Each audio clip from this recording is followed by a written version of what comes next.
Hello, hello, and welcome to the second stage, day 3 of Tomorrow Conference in Belgrade. Thank you very much for coming just after lunch. I hope you refreshed yourself and you are ready for the biggest game changer in the history of mankind presentation. So, this guy has been around Tomorrow Conference and all around. We see him on all stages. We see him on podcasts. He's the true star of the Tomorrow Conference in Belgrade. And he's the visionary. And with his insights, I would like to say welcome once again on the second stage, Papa Blockchain or Pekka, Kelkka. Too kind. You're too kind. You're too Pekka, kind. I think Too kind. Pekka, the stage is yours. Thank you very much. Thank you. The guys are ready. Thank you. Thanks for everyone for coming. Thank you. Thank you again. Yeah, so let's start with the question. And there's no wrong answer to my question. What is the most important thing that you own? Yes, sorry? Time? Okay. You don't own time, actually, but okay. But what is the most important thing you own? Body. Sorry? Body. Your body, okay. Anything else? Mind, okay. Well, yes, please. Freedom, okay, very good. But do we really own it? I don't know. We should own it. Okay, let me say what I believe is the most important thing that I own, and I also believe that what you own. It's you. You, your identity, you is the most important thing that at least you should own. Why this is related to Web3? Have you guys heard or even read a paper which was published by World Economic Forum just a while back? The Great Reset. Anybody, are you familiar with this document? I agree with you. The Great Reset. The biggest message from this hugely important document, how World Economic Forum is describing our future. They're happily saying, everybody is happy in the future because nobody owns anything. Nobody owns anything, including you. You don't own yourself anymore because these centralized organizations, when they digitalize us, centralized way, they own us. So how this is related to Web3? Let's walk a little bit through first of the evolution and development of internet. So Web3, Web1 first, you've heard about many things about Web1, it's static web, and killer application was, by the way, what was the killer application of Web1? Email, because that's practically the only application that there was on Web1. But I also call Web1 the harmless internet, which is totally different than Web2. So Web2, we're still living Web2 era a lot. Now, another question, if you don't mind. How many of you have not used social media today, application or website? Have not used? One hand raised? Two hands? If you're honest, I really no Instagram, no Facebook, nothing, right? See, that's what we do. We are on social media all the time. The killer application on Web2, social media. Why? Because everybody is there. It's so convenient. It's crazy when we go today, like online anywhere, you're thinking something, not even, what if you search something, all of a sudden you go to your social media app, what happens? Advertisement of this, what you just search or talk with someone, they are there. Amazing. Think of this. That is the Web2. It makes our lives easier.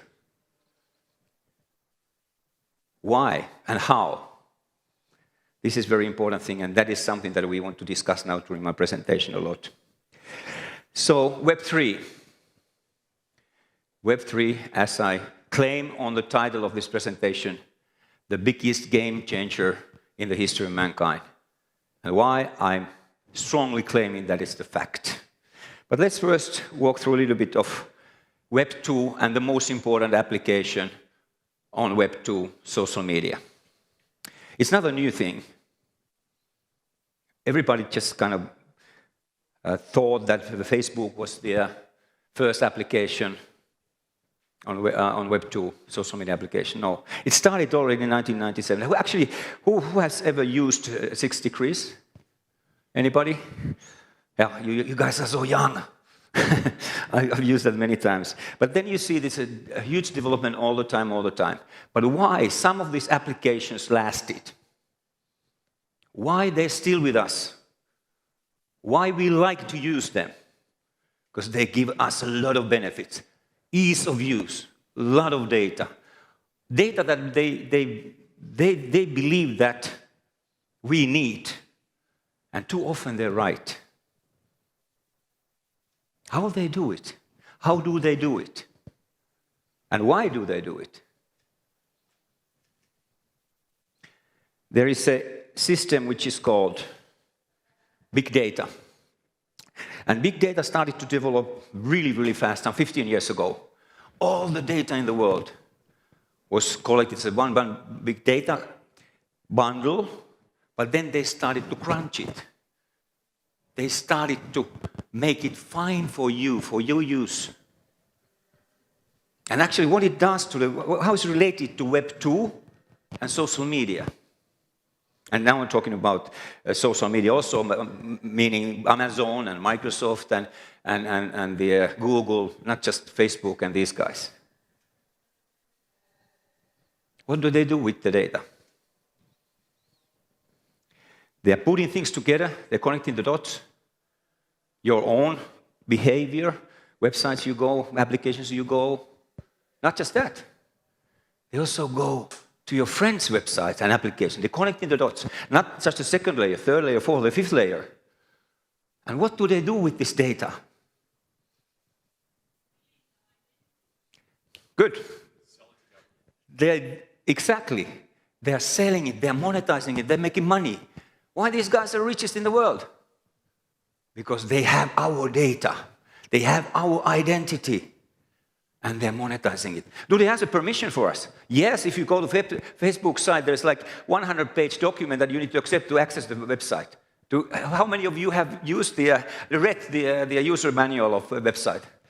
And you say, no one does it. Right. But that's the thing, what's happening now on Web 2. Because they have these tools, this technology, to connect the dots for us using the big data, crunching the big data, knowing what we want, what we do next. For example, Amazon, when you search some product on web, not on Amazon, anywhere on web, Google it, camera, whatever, like this beautiful camera, what we have in there, you Google this kind of camera. What Amazon will do, they check it if it's on their database, somewhere in the world. If you do that search, many times even researching, and they connected the dots before you order that product. They start to send it to you because the big data tells them that it's a big percentage, like 95, 99%, that you will buy it. Because they know everything. They know how much money you have, how much money you use, online purchases, and how interested you are in this particular product. That's the knowledge they have from us. Crazy, right? Easy. Again, the delivery of the camera to your doorstep is very fast. But do you like it? Do you like that they know everything what we do, even what we think? And this is, by the way, no conspiracy theory. This is the fact. This is the power of data. Maybe you have heard that what the data actually is in today's world. They call it new gold, new oil. That is the worth of data. This is what it means to these richest guys in the world. That's how they make their money. They make money with your identity, my identity, commercial purposes. But do they really do that only for the commercial purposes? I'm afraid they're not just that. They're not just that. They're also selling to anybody who wants to buy it, including governments. Because they have the access to that. and they have access to centralized data. So if you put these things together and see, what can we do? What can we do? And how harmful this can be to us? Let's go back to the Great Reset. World Economic Forum has access to this data. They are collaborating with these big guys, Facebook and Google and Amazon, these guys. They have access to our data. You'd be happy, you don't know anything. You don't own you. I don't own myself. That's the goal. That's the end game. But, so Web 2 and privacy. It's a little bit funny even that it says here Web 2 and privacy. What do you think of Web 2 and privacy? There's no such thing. Because these guys own our privacy. They own us. They own what we do. It's an amazing thing. This may sound a little bit crazy. Some while ago, I was at a sports event, and I went to the bar with a couple of my teammates, and they wanted to start to ask about some platform, crypto platform, and I recommended this platform to them. Just like testing the waters type of thing. They went home. One guy calls me when he's home. Well, did you inform my name and contact to them? Because this platform is advertising to me now. We were not online. Our phones were on the table.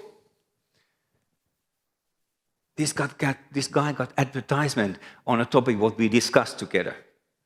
So it's on this level, our phones are listening us. Again, don't think that this is conspiracy theory. No, it's not. That's the fact. Your phone is listening you. Even you're not calling or your data is not on. They use all kinds of networks, and when you're next time online, they collect the data, big data again, they crunch it, and send that to your advertiser. We are happy we got these services. But do we really want this? And what is the risk? Hey, we are happy, we don't own anything, not even ourselves. So, Web3. So, what is Web3 actually? Everything runs on decentralized data model on decentralized platforms. And the most used platform there is a protocol, it's called blockchain. That's why, for example, I'm not sure if some of you actually were here on the panel that I was moderating, and we talked about decentralized finance. Finance is a very important thing, because then you can control, own, and manage your own money instead of banks. If bank has your money, it's not your money. We know what has happened in the USA, right? When the little bit crazy things what these banks did to your money, over leveraging, they can do these risks, all of a sudden they didn't have your money anymore if you wanted to withdraw it. Do you have this kind of risk in Serbia, in Finland, where I'm from, or UAE? Everywhere has the same risk. We want to own our money. We want to own everything we do. We want to own our privacy. We want to own ourselves. That is the main thing on Web3. So, how the transition will happen? First of all, we need to sacrifice. We need to give up the comfort of using Web 2. That's the only way. Because what we have on Web 3 today, it's not as easy, as effective to use for ourselves as Web 2. It's not comfortable to use these applications yet. But I strongly recommend that you start to test them, understand what it is. You start to understand what it means to own your data, own your wealth, own your money, own you. So now the situation is that there is no single Web3 application yet. no single platform yet. Even if you think about these decentralized finance platforms, there are some Web2 elements. You access the Web2 website and go to their onwards from there to your blockchain wallet, then you're on blockchain. But so today's system is, we call it Web 2.5, because we need to have these Web 2 elements to access Web 3 platforms and Web 2 solutions. But please, if you don't mind, pay a little attention, start to use these decentralized platforms. So, one example of this Web 2.5 is centralized exchange and decentralized exchange. And decentralized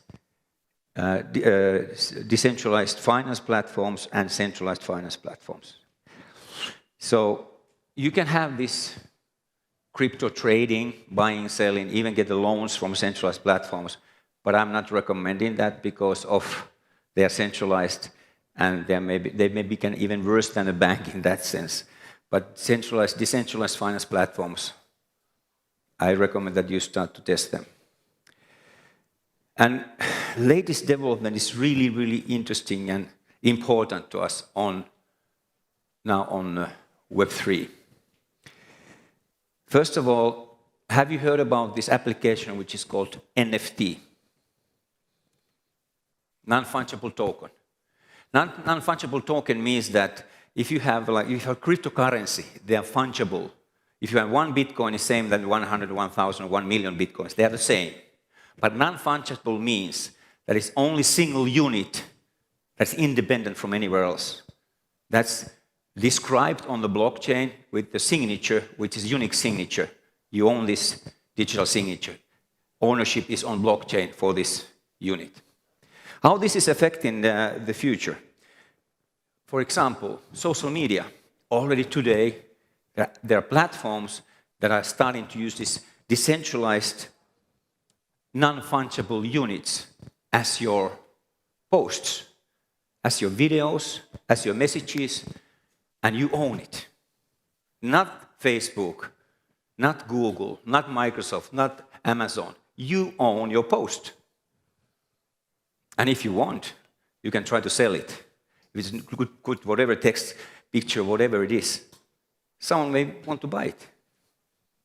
That development is happening now. I hope that you try to find these platforms and test them now.